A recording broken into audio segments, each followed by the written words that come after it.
Jadi saya minta ke saksi-saksi di TPS itu untuk nabur benda-benda sihir, namanya buhul kalau di ilmu perdukunan itu.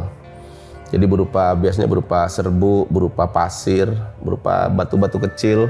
Di situ yang ditabur di pintu masuk TPS. Sehingga nanti diharapkan orang-orang yang masuk melalui pintu itu, pikirannya itu dipengaruhi. Yang awalnya mau nyoblos calon si A, itu bisa-bisa nyoblos calon si B ketika di dalam TPS. Tapi kalau seperti pemilu kemarin, kita bayangkan ada ratusan BCAD. Banyak ya. Masing-masing pakai jasa dukun. Nah, kita bayangkan betapa banyak jin yang berkumpul di TPS itu, sehingga bisa dikatakan itu TPS sihir. Berarti bisa dikatakan banyak pemimpin yang bersinggungan dengan dukun atau ilmu sihir gitu Pak Ustadz?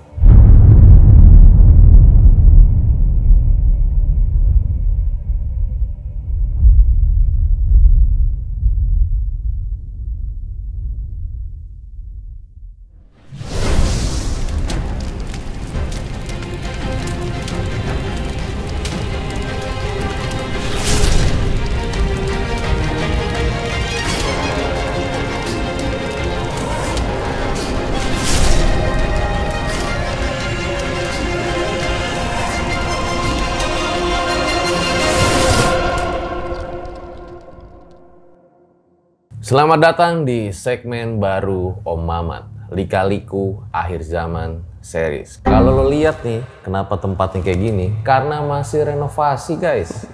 Sihir kayaknya emang nggak bisa kita hilangin dari kehidupan sehari-hari. Kita dikisahkan ya dari Raja Namrud, Nabi Sulaiman, bahkan di Al-Quran pun menjelaskan tentang sihir. Nah yang bikin gue kaget adalah ternyata di TPS nih, tempat kalian nyoblos kemarin, ada sihirnya juga.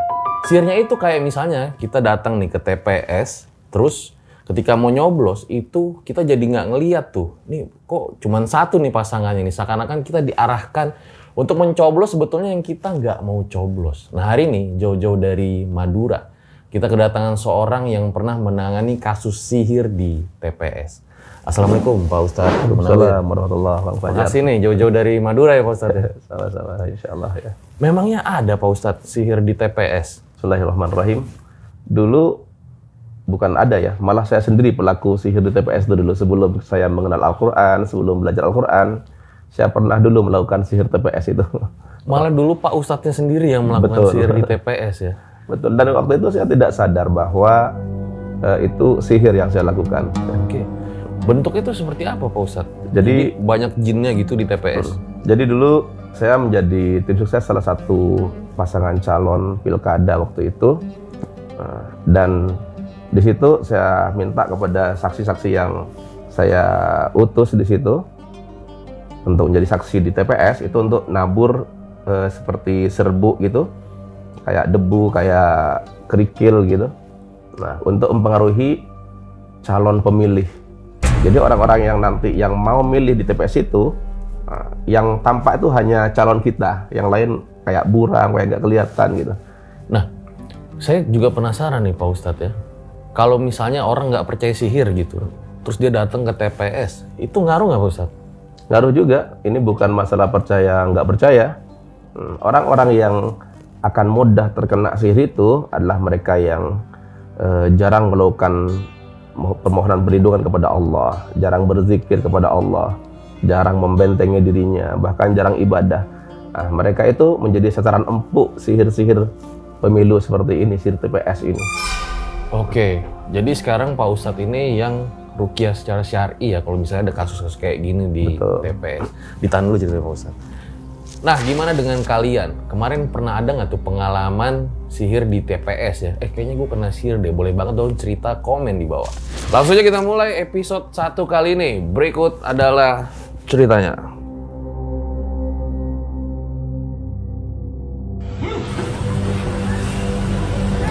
Ayam semua jangan mau dibodohin.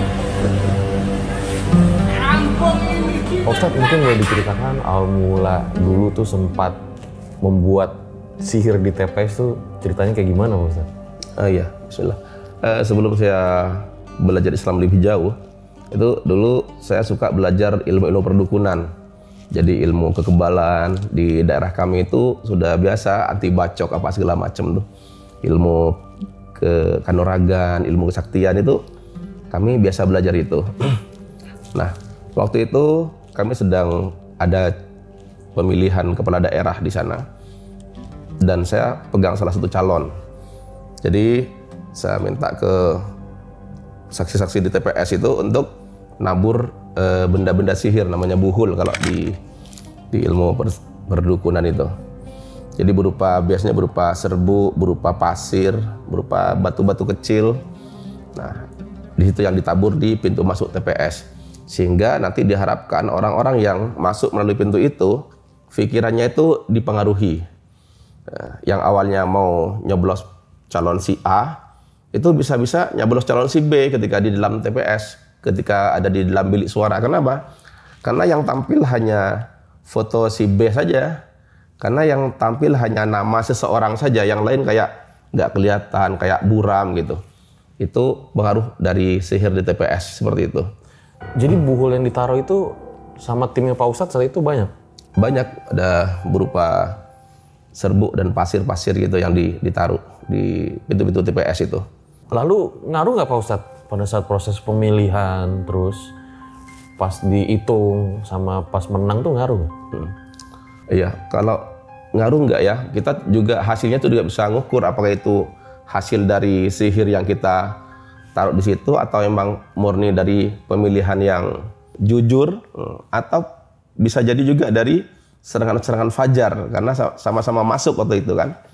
Hanya saja cara kerja sihir yang kita kerjakan itu untuk mempengaruhi calon pemilih supaya mereka memilih calon yang kita pegang. Sejauh apa keberhasilan dari sihir yang kita kerjakan itu kita nggak paham juga. Efektivitasnya sejauh apa kita juga nggak paham, hasilnya seperti apa juga nggak paham. Dan terpenting seperti itu cara kerja sihir di TPS itu. Berarti ada banyak jin di TPS tersebut? Kalau misalnya calonnya banyak, itu akan lebih banyak lagi. Kalau cuma 3 calon misalkan di suatu daerah ada pilkada, ada 3 calon dan 3-3-nya pakai jasa perdukunan untuk ngirim sihir. Nah, bisa saja dari masing-masing calon tuh ngirim jin untuk memenangkan dia di TPS itu. Tapi kalau seperti pemilu kemarin, kita bayangkan ada ratusan BCAD, ada ratusan calon anggota dewan, banyak ya. Masing-masing pakai jasa dukun. Nah, kita bayangkan betapa banyak jin yang berkumpul di TPS itu, sehingga bisa dikatakan itu TPS sihir. Karena masing-masing calon mengutus jinnya, mengutus tukang sihir untuk naruh sihir-sihir di situ. Jadi tempat base camp-nya, jadi base camp TPS itu, base camp-nya jin, sehingga bisa jadi orang-orang yang seperti orang indigo, orang yang katanya pun indra keenam, bisa lihat-lihat makhluk halus, bisa jadi mereka bisa melihat banyak penampakan di situ. Bisa, kalau di Indonesia tuh yang sering ini di gendruwo, wewe gombel, apa segala macam tuh, pocong gitu-gitu. Pernah ada Pak Ustadz tahu ada yang ngelihat hantu di TPS tuh, pernah dengar? Dari pengalaman-pengalaman teman-teman praktisi itu banyak yang cerita seperti itu. Kayak gimana ceritanya Pak Ustadz? Boleh diceritain ya? Ketika masuk TPS, lihat penampakan, menunggu pintu TPS dan lain sebagainya.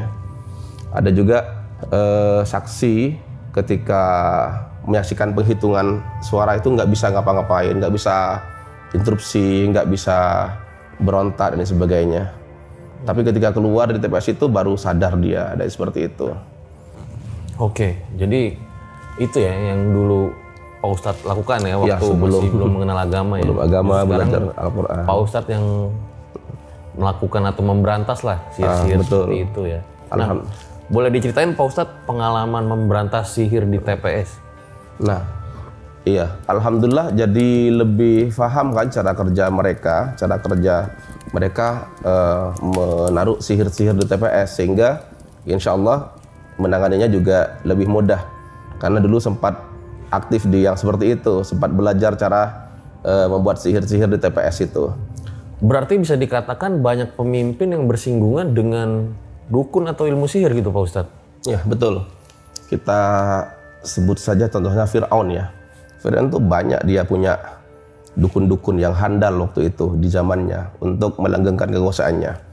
Termasuk juga di Indonesia, bukan hanya untuk melanggengkan kekuasaan, malah sebelum pemilihan, sebelum mendapatkan kekuasaan, mereka sudah bekerja sama dengan tukang-tukang sihir untuk bisa mendapatkan kekuasaan itu, bisa mendapatkan mandat dari rakyat, bisa memenangkan pemilihan.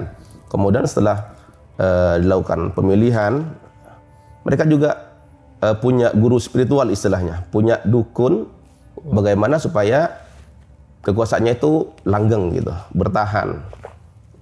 Itu yang kita alami di negeri kita ini. Termasuk dulu Pak Ustadz sempat melakukannya Betul. sebelum mengenal agama ya.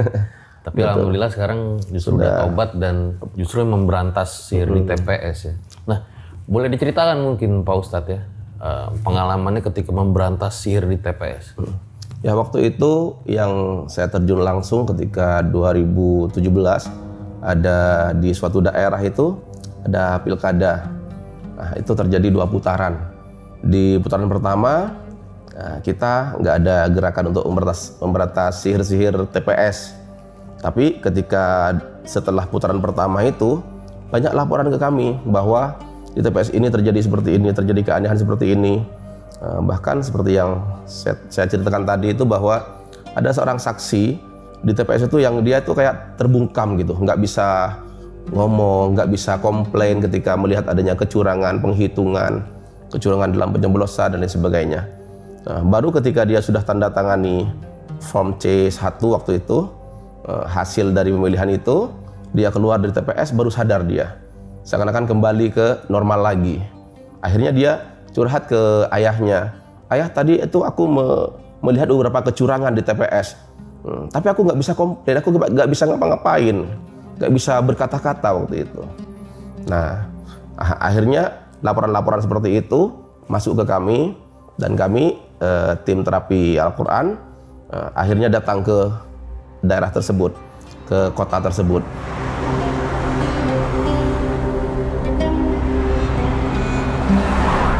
Nah, di putaran kedua kami bersama tim itu terjun ke jalan-jalan raya itu, menyemprotkan air-air yang sudah dibacakan ayat-ayat pembatal sihir, dan alhamdulillah efektif, nggak ada lagi kisah-kisah horor, kisah-kisah sihir di TPS itu, dan alhamdulillah calon yang kami ini menang dengan izin Allah. Oke, jadi bahkan saksinya itu nggak bisa Betul. bilang kecurangan ya? Betul. Jadi Itu bukan karena takut. pengaruh sihir itu tidak hanya mengenai calon pemilih, enggak. Bahkan panitianya pun bisa terkena oleh sihir TPS itu, sihir pemilu itu. Saksinya pun juga bisa menjadi target sihir itu. Jadi semuanya kita harus hati-hati nih. Semua kita harus terus mohon perlindungan kepada Allah, baik kita selaku panitia, pemilihan umum, ataupun saksi, ataupun juga pemilih. Karena itu bisa ada kemungkinan kita terkena gangguan-gangguan sihir itu. Yang cara kerjanya itu bisa memalingkan kita dari siapa yang calon yang pertama kali mau kita pilih, jadi berubah nanti di TPS menjadi milih calon lain karena sihirnya kuat gitu. Ada lagi pengalaman Pak Ustadz? Ya kan hampir kalau di Indonesia ini setiap pemilihan itu mulai dari pemilihan yang paling rendah sampai yang paling tinggi itu ada gitu-gitunya. Mereka bekerja sama dengan dukun, mulai dari pemilihan ketua RT, ketua RW, pemilihan kepala desa, terutama itu. Yang agak serem tuh pemilihan kepala desa tuh. Karena berhadapan langsung, kadang-kadang 2 calon, kadang-kadang 3 calon. Dan itu mereka sama-sama datang ke dukun-dukun. Nah, waktu itu ada pemilihan kepala desa yang mereka satu calon ini punya belasan dukun, satu ini punya puluhan dukun malah yang didatangi. Untuk apa? Supaya menang, supaya tim-timnya terjaga dan lain sebagainya, dijaga. Nah, dari 2 calon itu setelah itu banyak yang sakit mereka, banyak yang kena sihir. Nah, dari calon A datang ke saya curhat, tim saya kena sihir. Calon B juga datang ke saya, ini calon saya tim saya juga kena sihir gitu. Kena sihir itu seperti apa sakitnya Pak Ustadz? Jadi kayak livernya membengkak, kemudian sakit-sakitan dan lain sebagainya. Itu sihir-sihir yang di ini. Selain sihir-sihir yang mempengaruhi calon pemilih, mereka juga sihir-sihir ya, sihir marit namanya, sihir yang membuat sakit. Kayak livernya bengkak, kemudian lambungnya tuh kembung gitu-gitu, sakit-sakitan akhirnya. Bahkan beberapa waktu setelah pemilihan ada yang meninggal. Sampai seperti itu, saling serangnya mereka sampai seperti itu.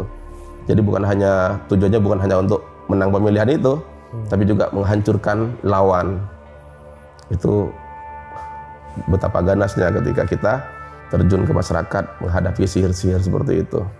Lalu seperti apa Pak Ustadz pas udah curhat ke Pak Ustadz gitu? Ya solusinya kita ruqyah, kita terapi Al-Quran semuanya. Dan saya tidak nyampaikan bahwa calon satunya datang ke saya juga. Okay. Jadi cuma saya sampaikan sudah gak usah main sihir kalau ikut pemilu, kontestasi pemilihan kepala desa, pilkada dan sebagainya itu nggak usah main sihir, karena itu akan selain merugikan orang lain juga akan menggerogoti tubuh kita, tubuh yang pemilik sihir itu. Pas ruqyah ada reaksinya? Ada macam-macam tuh, kadang-kadang ada reaksi aktif, kadang-kadang ketika kita terapi Al-Quran, dia sampai hilang kesadaran, sampai jinnya yang ngomong. Misalkan nih Bang Fajar kita ruqyah, dibacakan ayat-ayat pembatal sihir, teriak-teriak kemudian panas, berhenti baca itu gitu. Setelah itu kita tanya tuh, kamu siapa? Aku Abdul gitu. Itu kan sudah beda kan, ya ruqyah Bang Fajar, ternyata yang dia nyebutin Abdul. Kita tanya lagi, kamu kenapa kamu ada di tubuh ini? Aku dikirim, aku ada tugas untuk merusak tubuhnya. Kenapa ditugas untuk merusak? Karena dia menjadi lawan bosku di pemilihan, gitu-gitu seperti itu. Bilang ada gitu sampai setannya? gitu. Jadi mereka itu kalau sudah kita pepet, kita tekan, kita intimidasi, kita ultimatum dengan ayat-ayat Al-Quran, mereka ngaku biasanya. Sama kayak polisi nangkep maling gitu. Akhirnya ngaku gitu. Kita bacakan, kalau dia nggak ngaku kita bacakan lagi ayat-ayat tentang api neraka, ayat-ayat tentang adab Allah, mereka akan tersiksa. Sehingga kalau sudah nggak kuat, mereka merasa terbakar, mereka merasa tersiksa, mereka ngaku juga akhirnya. Nah setelah itu kita ada dakwahnya juga, kita ajak mereka, jin-jin yang masuk ke tubuh pasien yang kena sihir itu, kita ajak masuk Islam, kita Islamkan. Setelah itu kita sampaikan bahwa sihir itu sebuah kedoliman yang besar, sihir itu sebuah kesyirikan, berhenti bekerja sama dengan tukang sihir. Kamu sudah Islam sekarang, kamu keluar dari tubuh ini dengan baik-baik. Kemudian kita tarik, Bismillahirrahmanirrahim, mereka keluar, qadarullah, insya Allah sudah sembuh tuh. Pasien-pasien yang kena sihir itu insya Allah sudah sembuh kalau jin-jin sihirnya itu sudah keluar. Apalagi jin-jin sihirnya itu sudah taubat kepada Allah, sudah masuk Islam, sudah login ya. Insya Allah sudah selesai kasusnya. Berarti jin itu ada yang kafir, ada yang... Betul, sama sih sebenarnya dengan manusia, golongan manusia. Ada yang soleh juga, ada yang kafir, ada yang Islam. Ada juga yang Islam, tapi kayak Islam KTP gitu. Di kita kan ada yang Islam, mereka sholat Jumat, tapi pulang dari sholat Jumat mereka nyuri sendal, ada kan juga gitu. Iya. Jin kayak gitu juga. Oh gitu juga Pak Ustadz? Jadi walaupun Islam ada yang dia tuh ada yang soleh, ada yang nakal-nakal juga gitu. Nah biasanya yang nakal-nakal itu yang juga iseng. Kalau yang nggak Islam bilangnya agamanya apa Ustadz? Nggak tahu biasanya. Kamu apa agamanya? Nggak tahu. Kamu mau nggak masuk Islam supaya kamu selamat dunia akhirat? Kita tawarkan seperti itu. Kita sampaikan Islam seperti apa, kita dakwahi mereka, kita sampaikan bahwa yang dilakukan selama ini itu kesalahan besar, telah menzalimi manusia. Alhamdulillah ketika mereka sadar, mereka oh iya, kamu siap nggak masuk Islam supaya kamu hidupnya tenang. Setelah itu, setelah masuk Islam kita tuntun bersyahadat juga. Mereka bersyahadat, setelah itu kita keluarkan dari tubuh itu. Insya Allah kalau endingnya seperti itu, insya Allah aman tuh habis itu. Karena mereka sudah taubat, sudah masuk Islam. Ada yang ateis nggak Jin? Nggak ada ya? Ada, banyak ada juga ya. Ya nggak tahu agama ada juga. Bahkan ada yang Syiah, ada juga yang gitu-gitu. Jin agamanya Syiah? Iya, ya. Yang macam-macam ya? Macam-macam. Wah, ini saya baru tahu nih Pak Ustadz. Tapi kita balik lagi Pak Ustadz nih ke TPS ya. Kemarin tuh saya lihat ada video orang kesurupan pas lagi di TPS nih. Kita lihat bareng-bareng Pak Ustadz. Iya.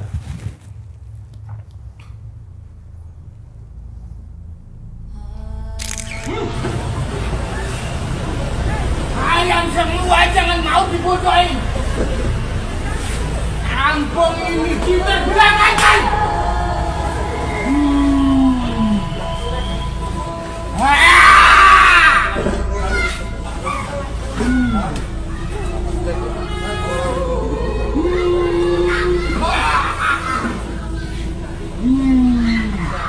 Aku jangan lari lagi. Kalau itu menurut Pak Ustadz gimana Pak Ustadz? Iya. Biasanya orang yang kesurupan-kesurupan seperti itu memang sebelumnya dia punya riwayat sudah jin keluar masuk di tubuhnya. Jadi dia mudah untuk bisa kesurupan. Sehingga ketika dia datang ke TPS, di TPS itu banyak jinnya, baik itu jin-jin yang dikirim oleh calon-calon gitu, melalui sihir-sihir mereka, nabur apa, benda-benda buhul gitu, mereka mudah masuk ke tubuh orang itu. Sehingga ya terjadi kesurupan di TPS itu. Berarti nggak tahu ya, saya itu udah sempet nyoblos atau belum ya? Tapi bisa juga ya Pak Ustadz ya, digunakan untuk buat si TPS itu jadi rusuh.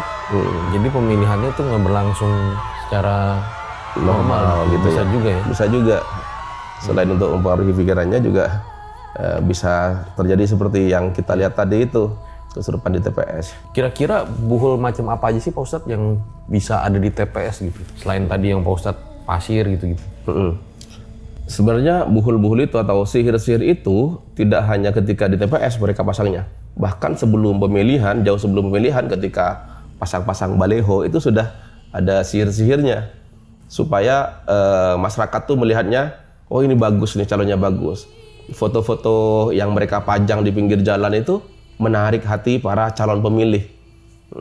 Jadi mulai di situ sudah mulai dipengaruhi tuh. Bisa aja mulai dari situ ya? Betul. Dari situ sudah mulai calon pemilih itu sudah mulai dipengaruhi pikirannya. Ini bagus. Kayaknya menarik nih dan sebagainya. Sudah ada kecondongan ke calon itu gitu. Terus kemudian nanti setelah di H-1 sebelum pencoblosan itu mereka nabur-nabur benda yang kita anggap buhul ya. Entah itu pasir, debu, gula, kadang-kadang seperti itu yang ditabur tuh. Ketika ada calon pemilih masuk ke TPS melalui pintu itu, melalui tempat-tempat yang sudah ditaburi benda-benda sihir itu, mereka akan terpengaruh pikirannya. Sehingga penglihatannya juga akan kabur pada calon-calon yang lain selain yang punya sihir itu, tampil terang namanya, fotonya tampil jelas gitu kalau ada fotonya. Cara kerja seperti itu. Kayak gitu ya. Oke. Ada lagi nggak pengalaman Pak Ustadz nih sihir di TPS? Kalau pengalaman teman-teman kita kan ada grupnya nih, itu banyak pengalaman-pengalaman lain yang mereka cerita itu. Ada yang ya selain kesurupan, ada yang bisa lihat-lihat berbagai macam penampakan lah di TPS itu. Ada yang pulang dari TPS tuh ada perubahan di kesehatannya gitu-gitu, tubuhnya ngaruh itu karena ada pengaruhnya. Ada pengaruh jangka pendek, ada pengaruh jangka panjang juga. Kalau jangka pendek itu hanya sebatas mempengaruhi pikiran. Keluar dari TPS itu sudah normal lagi. Artinya jinnya nggak ikut dia. Cuma mempengaruhi orang-orang yang keluar masuk di TPS itu.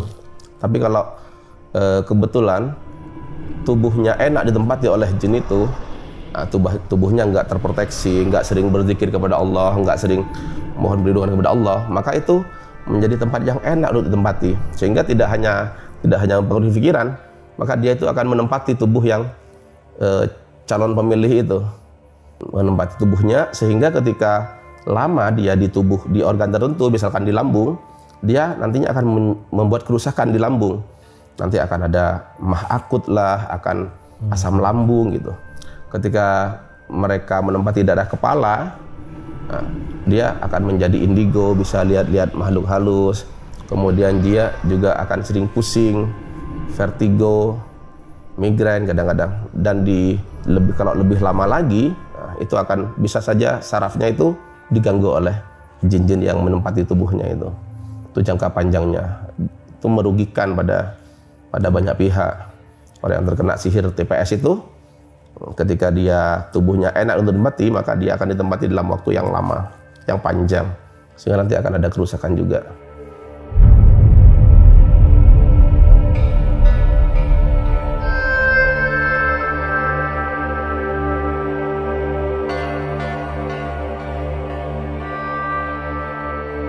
Pak Ustadz Munawir ini kan saya tahu juga udah kurang lebih 10 tahun lah ya sebagai praktisi ruqyah syar'i gitu ya. Ada nggak sih kisah-kisah ketika menangani sihir itu yang nggak bisa dilupakan gitu? Mungkin kalau bagi netizen yang terseram gitu. Oh gitu ya. Ya ada beberapa kisah yang lucu gitu ya. Nah ada pasangan suami istri baru menikah itu, siangnya melangsungkan pernikahan, malamnya itu ketika dia mau mendatangi istrinya, mau melaksanakan tugasnya, ternyata wajah istrinya tuh berubah seperti harimau, menakutkan. Akhirnya nggak jadi tuh mendatangi istrinya. Sihir-sihir seperti itu sihir tafrik namanya. Sihir yang berusaha untuk memisahkan hubungan suami istri. Ada juga kisah yang lain yang jadi harimau terus gimana Pak Ustadz? Iya, suaminya kabur. Iya takut lah, takut untuk mendatangi istrinya itu. Jadi malam pertamanya ya bisa dikatakan gagal gara-gara sihir. Dan di daerah saya ada di satu daerah yang mereka itu suka nyoba-nyoba sihirnya pada pengantin baru. Jadi nyoba ilmunya lah istilahnya.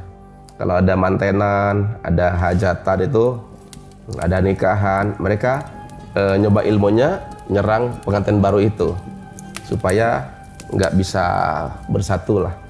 Si suami nggak bisa melakukan tugasnya memberikan nafkah batin pada istrinya, diganggu tuh malam pertamanya. Kalau kalah ya bisa keok tuh, bisa fatal tuh. Fatal tuh gimana? Bercerai maksudnya? Iya, sampai nanti akan ketika masuk sihir itu dia nggak bisa memberikan nafkah batin pada istrinya, nanti rumah tangganya itu akan ada emosi tinggi, ada sedikit masalah, kemudian piring terbang gitu, gelas pecah gitu. Sedikit-sedikit minta ceraikan aku gitu kata istrinya gitu. Jadi kalau sudah kena sihir tafrik itu, sihir memisah itu hati-hati, rumah tangganya itu akan ada terus bermasalah. Maka segera mohon ridwan kepada Allah, segera batalkan sihir-sihir itu agar keluarganya itu menjadi kembali sakinah, mawaddah warahmah, kembali harmonis gitu. Ada juga yang ketika mau mendatangi istrinya tiba-tiba pinggangnya sakit gitu. Jadi ketika mau bergaul dengan istrinya nggak bisa sih, pinggangnya sakit berat sakitnya. Ada seperti itu. Ada juga yang mohon maaf agak vulgar nih. Ketika malam pertama mau mendatangi istrinya, mau ngumpul sama istrinya, itu ternyata paha semua katanya. Nggak ada, mohon maaf nggak ada lubang gitu. Paha semua gitu. Sampai kayak gitu. Jadi nggak bisa menggauli istrinya. Di lapangan seperti itu yang saya temui. Terus apa yang Pak Ustadz lakuin? Jadi itu di ruqyah. Cara mengatasinya itu di ruqyah, dibacakan ayat-ayat pembatal sihir. Dibacakan ayat-ayat pembatal sihir untuk memisahkan keluarga. Itu langkah-langkahnya. Sehingga kadang-kadang mereka itu reaksi muntah-muntah. Kemudian juga reaksi seperti terbakar tubuhnya, reaksi sakit ketika di ruqyah itu pinggangnya terasa panas, terasa terbakar di tempat-tempat yang sihir-sihirnya itu ditaruh gitu, buhul-buhulnya itu ada di situ. Dan alhamdulillah kalau menangani kasus sihir ini itu relatif lebih mudah daripada jin-jin khodam. Kalau jin sihir ini kan jinnya itu jin tamu, jadi ada tukang sihir ngirim jin ke dalam tubuh seseorang. Jadi jinnya sebagai tamu di situ. Tapi kalau jin khodam itu jin tuan rumah. Jadi orangnya itu yang punya jin itu bisa dia dapat dari wiritan-wiritan yang tidak syar'i, bisa dia dapat dari leluhurnya yang punya jin kemudian diturunkan secara turun temurun gitu. Itu jin khodam. Nah, kalau kita bicara jin itu ada tingkatannya juga nggak sih Pak Ustadz gitu ya? Kalau misalnya di geng itu kan ada bosnya, ada ininya gitu. Ada juga nggak tuh kalau jin? Ada juga jin-jin yang ya kalau di militer itu ada yang kopral gitu, ada yang jenderal, ada juga. Seperti kita kembali tadi ke sihir TPS tuh, ini kan banyak calonnya nih. Masing-masing misalkan seperti pemilu itu kan banyak calegnya. Masing-masing ngirimkan sihir, itu kan berarti kan banyak di TPS itu jin-jin sihirnya. Nah, kira-kira seberapa berpengaruh? Yang mana yang berpengaruh di ini, yang mempengaruhi calon pemilih, mempengaruhi panitia, mempengaruhi saksi-saksinya. Nah, itu kembali nanti seberapa kuat jin yang dikirim oleh mereka. Jadi yang paling kuat nanti akan mendominasi, memberikan pengaruh di TPS itu. Jadi kalau yang kopral-kopral, jin yang klasteri istilahnya, itu nanti akan justru patuh pada jin-jin yang lebih besar, yang lebih kuat. Jin-jin jenderalnya lah. Mereka jadi takluk lah ke yang paling besar itu. Jadi anak buahnya nanti direkrut juga sama dia. Jadi perang sihir di TPS. Perang sihir di TPS itu. Sesama penyihirnya kuat-kuatan juga. Nanti yang paling kuat itu yang paling bisa mempengaruhi calon pemilih. Gitu. Pernah nggak ngerukiah orang yang kemasukan jin jenderalnya itu? Sering juga. Sering? Sering. Malah di situ biasanya jin-jin khodam itu biasanya kelas-kelas jenderal yang di ini. Sehingga orang-orang yang sakit gara-gara jin khodam itu dibawa ke dukun-dukun itu nggak sembuh-sembuh. Kenapa? Karena yang dari dukun tuh jinnya lebih kecil, lebih rendah kualitasnya, kemampuannya daripada jin yang di tubuhnya dia. Misalkan nih Bang Fajar pernah belajar ilmu kesaktian, ilmu kanuragan, anti bacok, anti peluru dan sebagainya. Kemudian jin yang selama ini menempati tubuhnya Bang Fajar itu bikin menggerogoti tubuhnya. Kemudian Bang Fajar sakit-sakitan, berobatlah ke dukun-dukun misalkan. Nah maka rata-rata nggak bisa sembuh tuh. Kenapa? Jin yang dalam tubuhnya Bang Fajar itu lebih besar daripada jin-jin yang dari dukun itu. Karena yang di tubuhnya Bang Fajar itu jin tuan rumah. Walaupun nanti dia akan kena pasal mendatangi dukun, 40 hari sholatnya nggak diterima dan sebagainya. Jadi solusinya ya di terapi Quran, di ruqyah. Itu reaksinya apa Pak Ustadz yang pernah jin jenderal itu? Pak Ustadz ruqyah? Ada yang langsung ngeluarin jurus gitu kan. Jurus apa? Jadi dia tuh katanya pernah belajar bela diri tanpa belajar. Tanpa belajar tiba-tiba dia bisa bela diri gitu. Hanya baca wiritan gitu, dia bisa bela diri dan itu sesuai requestnya dia. Kalau misalkan dia membayangkan Jet Li, dia bela dirinya seperti Jet Li. Dia membayangkan Bruce Lee gitu. Dia seperti Bruce Lee gitu. Nah waktu itu dia datang ke saya konsultasi mau ruqyah orang tuanya. Nah Ustadz saya mau ruqyah orang tua. Jadi kesini itu saya mau silaturahim. Nah karena sudah gak ada omongan lagi, gimana kalau saya mau coba ruqyah Ustadz ya? Dia ruqyah duluan sebelum orang tuanya ruqyah. Akhirnya ketika saya bacakan ayat-ayat ruqyah, ternyata di pertengahan dia mulai ngeluarin jurus. Akhirnya dia mukul tembok yang ada di depannya dia. Nendang tembok, mukul tembok gitu. Terus saya bacakan ayat ruqyah. Saya bacakan terus mulai lemas dia, sudah ditarik jinnya keluarin. Nah, lemas dia akhirnya saya tanya, "Mas, kenapa bisa punya jurus-jurus kayak tadi itu?" "Oh ya Ustadz, dulu saya mempelajari ilmu ini. Ilmu belajar bela diri tanpa latihan. Jadi sudah otomatis bisa bela diri," katanya. Dan banyak Ustadz, teman-teman saya yang belajar ini itu sudah sakit-sakitan sekarang Ustadz. Nah disitulah bahayanya ketika kita bersekutu dengan jin-jin, menjadikan mereka khodam-khodam kita. Jadi nggak ada makan gratis di dunia jin itu. Ketika mereka pernah bantu kita, maka tubuh kita akan ditempati, tubuh kita akan digerogoti, keluarga kita akan menjadi tumbalnya. Seperti itu hukumnya. Jadi memang sebaik-baik pelindungan itu pelindungan dari Allah. Nggak ada tumbal, nggak ada korban, tubuh kita nggak digerogoti. Kalau tumbal beneran ada Pak Ustadz? Ada ya. Jin pesugihan, jin khodam itu banyak yang tumbal. Salah satu contohnya itu, misalkan kita mengamalkan wirid-wiridan yang tidak syar'i, dibaca dengan jumlah-jumlah tertentu yang overdosis, dibaca 10.000, 70.000. Itu kan tiap hari kita manggil khodamnya itu dengan bacaan-bacaan yang tidak syar'i itu. Dibaca dengan akhirnya tubuh kita tiap hari didatangi khodam. Masuklah khodam ke tubuh kita. Akhirnya over capacity. Sudah banyak di tubuh kita, maka itu akan masuk ke istri kita, ke anak-anak kita. Akhirnya anak kita sering sakit-sakitan, istri kita sering kesurupan. Akhirnya anak kita bisa ngeliat-liat jadi indigo. Itu indigo itu sebenarnya bukan kelebihan, bukan indera keenam, tapi itu penyakit. Di tubuh anak itu berarti ada jinnya, harus dikeluarkan, harus diruqyah, harus dibersihkan dari jin-jin itu sehingga dia menjadi manusia normal, tidak manusia setengah jin gitu. Jadi harus dinormalisasi dia. Jadi itu pengalaman-pengalaman di lapangan menangani kasus-kasus sihir dan gangguan jin. Baik Pak Ustadz. Pak Ustadz sendiri saya dengar pernah juga ya, kan sempat ikut nyalek gitu ya. Oh iya. Terus ada pengalaman Iya, mau betul. nyoblos Pak Ustadz malah nggak ketahuan. Betul, ada Gimana nih? calon pemilih yang nyari nama saya itu nggak kelihatan. Akhirnya dia beristighfar, baru kemudian kelihatan nama saya, milih saya katanya. Ada seperti itunya juga. Mungkin jinnya dendam sama Pak Ustadz kali ya. Wah, ini Bisa jadi. Keberantas. Udah biar jangan dipilih deh. Selama ini dia ngerjain saya gitu. Gantian saya ngerjain gitu. Tapi kenapa sih menurut Pak Ustadz ya, kayaknya di Indonesia tuh bahkan sampai di TPS-nya pun ada hal semacam sihir gitu. Sepertinya sudah menjadi tradisi ya di Indonesia itu. Bahkan kalau di daerah saya, hampir semua keperluan, semua problem itu seakan-akan solusinya di dukun gitu. Jadi kayak ada orang mau ikut pemilihan, datanglah dia ke dukun. Ada orang mau bikin rumah, itu datang dia ke dukun. Mau nyokolahin anaknya, kadang-kadang datang ke dukun. Mau mondokin anaknya, datang ke dukun gitu.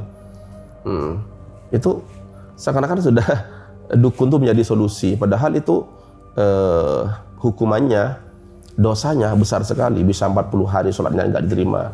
Juga dikatakan faqad kafar. Betul. Ada faqad kafara ala ma unzila ala Muhammad. Dia telah kufur terhadap apa yang diturunkan kepada Nabi Muhammad, kufur terhadap Al-Quran dan lain sebagainya. Besar ancamannya. Nah, alhamdulillah dengan adanya syiar terapi Al-Quran ini, syiar ruqyah syariah ini, masyarakat mulai teredukasi, mulai yang suka keperdukunan mulai berhenti karena saking besarnya dosa yang harus dia tanggung ketika datang ke dukun-dukun yang dulunya tanpa sadar mereka melakukan sihir-sihir. Bahkan saya pun dulu ketika belum tahu tentang terapi Al-Quran, tentang ruqyah syariah, tanpa sengaja saya juga melakukan sihir-sihir juga dulu. Sehingga ketika saat ini masyarakat sudah mulai dikenalkan dengan apa itu terapi Al-Quran, apa itu ruqyah syariah, mulai belajar. Sekarang kan sudah mudah ya belajar agama itu, banyak media-media yang bisa kita lihat gitu, bisa kita pelajari di media itu.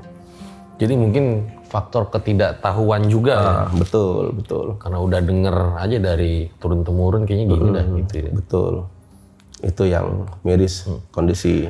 Tapi memang ada nggak sih Pak Ustadz, misalnya petugas yang dikhususkan untuk nanganin sihir-sihir kayak gini gitu? Apa memang nggak ada gitu ya? Ada di tim kami itu, Forum Terapi Quran namanya. Kami menyebarkan petugas-petugas, tim-tim untuk apa namanya menangani kasus sihir-sihir di daerah pemilihan, di dapil-dapil gitu. Tapi ya tidak banyak kan kru kami. Jadi lebih ke kami buat video cara penanganan sihir di TPS, cara bagaimana supaya kita itu tidak terpengaruh oleh sihir-sihir yang ditaruh di TPS, di daerah pemilihan dan lain sebagainya. Ada tips-tips supaya kita itu tidak bisa terserang, tidak bisa dipengaruhi oleh sihir-sihir tersebut. Jadi lebih ke edukasi aja via media, via medsos, buat lebih ke preventif, mencegah. Betul, pencegahan. Nah, supaya kita nggak kena sihir di TPS itu bagaimana Pak Ustadz? Kan walau kemarin baru nyoblos ya, tapi kan besok ada pilgub lagi nih. Nah, iya. Ada beberapa tips sih ketika kita keluar dari rumah menuju TPS agar TPS sihir atau TPS yang di situ banyak sihirnya, sihir-sihirnya itu tidak mempengaruhi kita insya Allah. Nah, pertama, kita ambil wudhu dari rumah itu berangkat dalam kondisi wudhu. Kemudian juga sebelum ketika keluar rumah, kita baca doa keluar rumah. Bismillahirrahmanirrahim, la haula wala quwwata illa billah. Nah, ketika berangkat kita banyak zikir kepada Allah, di antaranya membaca 3 qul, membaca ayat kursi. Nah, ketika kita masuk TPS baca Bismillah, buka surat suara pakai Bismillah. Itu insya Allah sihir-sihir sudah tidak bisa mengakses ke kita. tidak bisa mempengaruhi kita.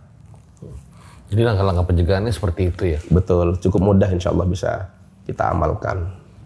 Pak Ustadz, ini kan banyak yang bilang ya, katanya di sini tuh di belakang ada sosok kayak laba-laba gitu. Dan beberapa orang tuh suka digangguin di kantor ini Pak Ustadz.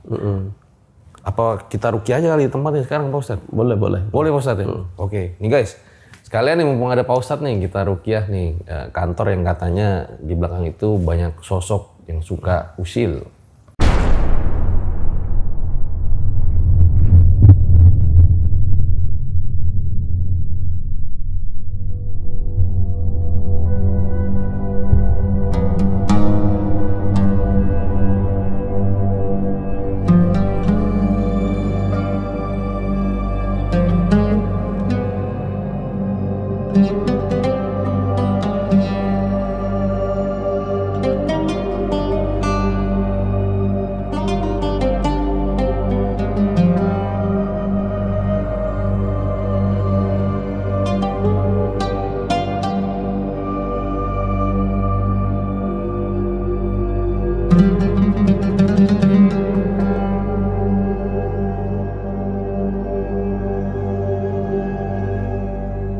Jadi guys, sekarang gue udah di lokasi sama Pak Ustadz Munawir ya, dimana di sini banyak yang bilang katanya sering lihat ada sosok atau diganggu kayak sosoknya laba-laba gitu, dan suka ada suara ketawa anak kecil dan suara ketawa cewek. Belum dimulai aja, kepala saya udah pusing nih Pak Ustadz.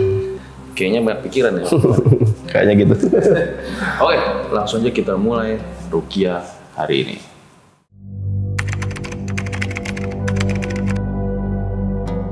Jadi yang pertama ini Pak Ustadz, karyawan saya pas malam-malam dia lagi sholat gitu ya, dia ngeliat di sini ada sosok cewek lagi duduk rambutnya panjang. Di sini ya, di kursi ini ya? Di kursi ini percis nih, kursi gaming nih. Nah pas dilihat lagi, sosok itu udah nggak ada. Dan pernah juga malam-malam ada suara ketawa cewek, dikiranya karyawan, nggak tahu karyawan cewek udah pada pulang. Ini baru yang pertama nih, ayo kita ke belakang lagi guys. Ya ini selanjutnya kamar mandi Pak Ustadz. Silakan kalau mau lihat Pak Ustadz. Bismillahirrahmanirrahim. Nah di kamar mandi itu katanya ada sosok hitam besar di situ Pak Ustadz. Saya sih belum pernah lihat ya, cuman kata karyawan yang lihat. Di atas juga sering terjadi penampakan juga ya? Si sosok hitam yang di kamar Yang di kamar mandi ini sering juga terjadi di atas ya? katanya sih gitu Pak Ustadz.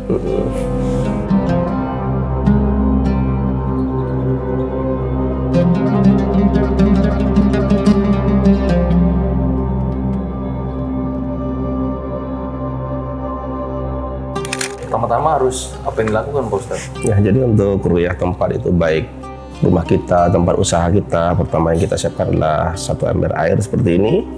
Kemudian kita bacakan ayat-ayat Al-Quran, bacakan ayat-ayat ruqyah seperti surah Al-Fatihah, kita bacakan ke airnya. Atau kalau kita ingin dosis yang tinggi, kita bacakan surah Al-Baqarah full ke air ini. Kemudian air yang sudah dibacakan ayat ruqyah itu dipercik-percikkan ke tembok-tembok di rumah kita. Bisa pakai sprayer, bisa juga langsung dipercik-percikkan. Kita mulai, Bang Fajar ya.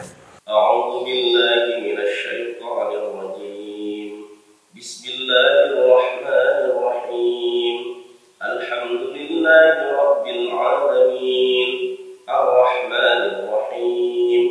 Maliki yawmiddin.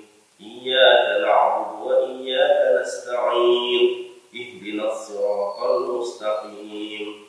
Siratal ladzina an'amta 'alaihim ghairil maghdubi 'alaihim waladdallin. Bismillahirrahmanirrahim. Alif lam mim. Dzalikal kitabu la raiba fihi hudan lil muttaqin. Alladzina yu'minuna bil ghaibi wa yuqimuna as-salata wa mimma razaqnahum yunfiqun. والذين يؤمنون بما أنزل إليك وما أنزل من قبلك وبالآخرة هم يوقنون أولئك على هدى من ربهم وأولئك هم المفلحون. الله لا إله إلا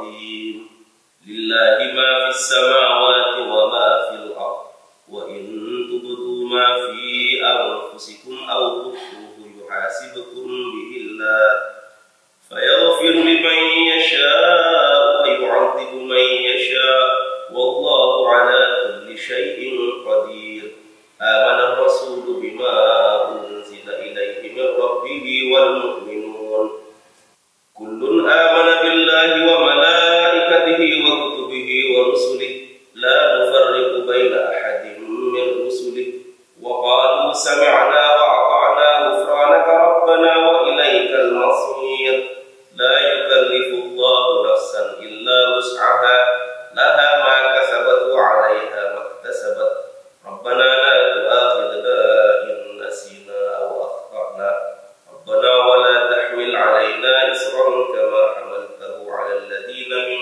قبلنا ربنا ولا تحملنا ما لا طاقة لنا به واعف عنا واغفر لنا وارحمنا أنت مولانا فانصرنا على القوم الكافرين بسم الله الرحمن الرحيم قل هو الله أحد الله الصمد لم يلد ولم يولد ولم يكن له كفوا أحد بسم الله الرحمن الرحيم قل أعوذ برب الفلق من شر ما خلق ومن شر غاسق إذا وقب ومن شر النفاثات في العقد ومن شر حاسد إذا حسد بسم الله الرحمن الرحيم قل أعوذ برب الناس ملك الناس إله الناس من شر الوسواس الخناس الذي يوسوس في صدور الناس من الجنة والناس.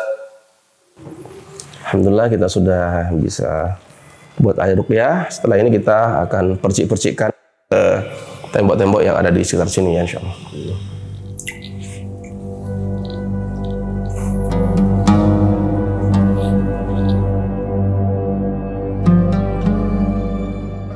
Berarti seperti itu Pak Ustadz ya? Ya, semudah itu insyaallah. Ini kalau yang seperti saya boleh nggak? Boleh bisa aja. Kalau orang bisa nggak? Boleh. Orang? Ya bisa dibuat mandi boleh. Mandi. Kemudian kalau misalkan kita pakai air galonan itu bisa buat diminum. Jadi dibacakan ke air galon kemudian diminum sekeluarga bisa. Oh iya. Untuk membasmi sihir-sihir yang ada di tubuh kita insyaallah. Oke. Yaudah kita balik ke studio Pak Ustadz ya. Moga. Siap. Thank you Pak Ustadz. Ya alhamdulillah Pak Ustadz nih, tadi udah di ruqyah ya. Semoga teman-teman kalau yang mau belajar juga tempat usahanya gimana sih Pak Ustadz biar di ruqyah gitu. Betul. Ada kadang-kadang tempat usaha kita yang ke customer tuh seakan-akan nggak kelihatan, seakan-akan tutup dan sebagainya. Maka itu indikasi tempat usaha kita itu terkena sihir. Ada juga rumah-rumah yang dengan ciri-ciri beberapa ciri-ciri itu rumah itu terkena sihir. Contohnya rumah itu sering penghuninya sering sakit-sakitan. Hari ini si bapak masuk rumah sakit, belum selesai bapak anaknya sudah rujuk ke rumah sakit gitu-gitu. Pokoknya gantian lah sakit-sakitan tuh. Terus juga kadang-kadang ada bunyi letusan di atap rumah tapi nggak jelas, Itu salah satu indikasi itu. Cara ciri-cirinya seperti itu. Kemudian juga di rumah itu sering terjadi pertengkaran, cekcok, nggak ada aman-amannya gitu. Semuanya tensinya tinggi, emosinya tinggi. Ada juga yang seisi rumah itu sering mimpi-mimpi yang aneh, mimpi buruk. Mama tadi malam aku mimpi digigit ular. Oh iya Pak, tadi malam aku mimpi dikejar-kejar monyet gitu-gitu. Jadi suatu yang menakutkan itu sering mimpi di situ. Nah itu ciri-ciri rumah yang terkena gangguan jin. Nah rumah-rumah yang seperti itu perlu dibersihkan dari sihir-sihir dari gangguan jinnya. Nah caranya pertama diturunkan tuh benda-benda yang mengandung unsur jin seperti wifik-wifik, zimat-zimat, benda-benda pusaka itu sebaiknya dimusnahkan dulu. Terus kemudian gambar-gambar hewan yang bernyawa itu diturunkan. Terus kemudian bacakan di rumah itu dibacakan surah Al-Baqarah full sampai selesai. Jadi Rasulullah SAW bersabda, inna syaitan yanfiru minal baitil ladzi tuqra'u fihi suratul Baqarah. Setan-setan itu akan lari dari rumah yang di dalamnya dibacakan surah Al-Baqarah. Kalau saya sih membacakannya ke air, kemudian air itu dipercik-percikan ke tembok-tembok yang ada di rumah kita. Kayak tadi lah gitu. Nah, betul. Seperti yang kita Pernah ada nggak sih reaksinya gitu Pak Ustadz? Meledak temboknya gitu, nggak pernah? ada yang setelah di ruqyah itu rumahnya, nah hewan-hewan yang menjijikkan tuh tiba-tiba kayak kebakar gitu. Ada cicak yang kayak kebakar, ada kecoa yang mati, banyak mati gitu. Tikus-tikus mati gitu. Jadi hewan-hewan yang menjijikkan itu seringkali menjadi perantara sihir. Ketika kita melakukan ruqyah rumah, membersihkan rumah kita dari gangguan sihir, hewan-hewan itu yang seringkali mati. Bisa juga ada ular mati di situ. Efek dari ruqyahan yang kita lakukan. Sama gitu ciri-cirinya. Oke, baik. Makasih Pak Ustadz ya, udah Sama-sama. jauh-jauh dari Madura Ya. dan jadi kita nambah informasi nih ya. Di Ya, amin, episode semoga bermanfaat. 1 nih Om Mamat segmen Lika-Liku Akhir Zaman ya, bahwa ternyata memang ada sihir di TPS gitu. Ya walaupun ya nggak bisa jadi ukuran juga ya, sebuah kemenangan itu banyak faktor ya. Sihir ya salah satunya aja gitu. Iya. Sekali lagi makasih Pak Ustadz. Sama-sama Bang Fajar. Itu dia guys episode 1. Menurut kalian besok-besok enaknya kita bahas apa lagi? Komen aja di bawah. Gue Fajar Aditya, RJ5 undur diri. Ciao.